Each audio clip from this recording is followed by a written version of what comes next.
Alright, welcome back to Shem's Universe. So today, guys, we're going to discuss karmic number 16. So I'm going to go over, just like the other ones, the life path and also the expression number meaning for this karmic number. So if it's your name number / expression, you're going to have the characteristics of the number 1, which is the sun, and then the number 6, which is Venus, going to number 7, which is Ketu.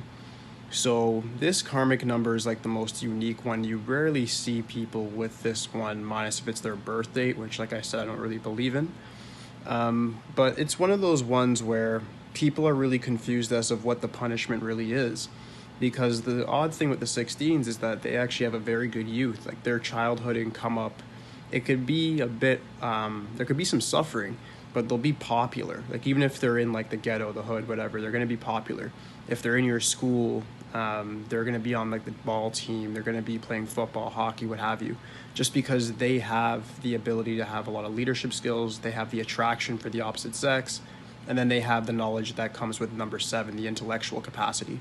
So this makes for quite a human being, actually, that actually is going to be very, very egotistical. And that's where the karmic lesson comes in. It's about learning to let go of egotism and going towards spirituality. That's why this number is the most unique. The other ones give more of a broad spectrum of like, hey, just focus and apply yourself to your goals. Whereas this one, it's all about the ego and shedding of what we call the ego, how we view ourselves. When we look in the mirror, we see our name, we see the labels, we see what we've been bred to believe. But the 16, its karmic debt is pretty much to minus the ego, minus putting other people down, and actually look from the soul and look within. So that's what makes it very different. It's a much deeper essence type of number. It's very metaphysical in that sense. So it gives a bit of a different twist. If it's the life path, these people will experience a very good youth, but they will suffer from midlife on. Sometimes might even go all the way to old age. The reason being is they're going to be very popular. They're going to incur bad karma from what they've done probably during their youth. And because of results, they end up going through some unfortunate events that make them lose family ties, friends, close relations, etc. The 16 is very deadly because it gives an addictive power. The 1 and the 6 are very good luck, benefic numbers. So then to add to a 7, that's more about spirituality and detaching yourself from material things. That is very, very difficult. With the 14, you add 1 and 4, which equals 5, but all of which are materialistic numbers to a certain extent. The 13, same thing. And the 19 that we're going to go over is the same type of vibe where, there's a karmic debt incurred, but they all do have something in common. The 16 is very, very unique in the sense that it has nothing in common with its core number whatsoever. So it makes for an interesting person. They're going to have a very interesting story, that's for sure. In regards to symbolism, in the West and the East, they both pretty much believe the 16's meaning. Like I said, in the East, they don't really call it anything like a karmic debt. However, it still does have quite a vital meaning.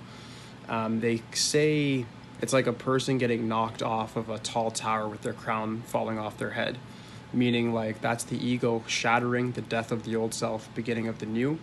They don't really include the beginning of the new part, but that's what you have to understand. If you do have this name number or this life path number, understand that the death of the old self doesn't mean that something better isn't opening up. If you can utilize the knowledge that you learned from having a huge ego and the stuff that you accomplished, understand that without the ego, the same things can be accomplished, but more. You're going to have better relations, you're going to have better ties with other people, and you're going to be able to incur more positive impact because it's going to turn into a positive impact loop. It's going to come from your spirit, a real purpose, not just something that's for the self, something that's just materialistic, something that's just for you. What you're going to do is going to transcend you. And that's where the importance of the 16 does come in.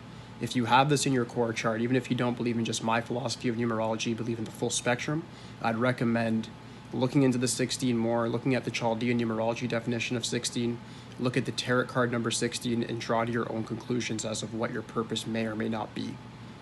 That's all I can really give you guys. This is going to be the shortest karmic debt video, just because it is all about more so spirituality, which leads one to have to make that discovery on their own. I'm not here to tell anybody what religion they should follow or what spiritual beliefs that they should have.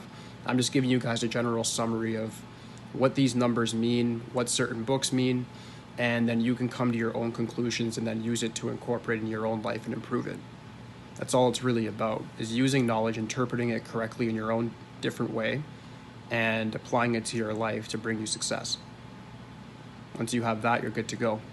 So that's going to be it for the 16, guys. If you do have any questions regarding it, you need me to make a continual video off of this, just let me know. Leave me a comment, like, subscribe, holla at me. Thank you.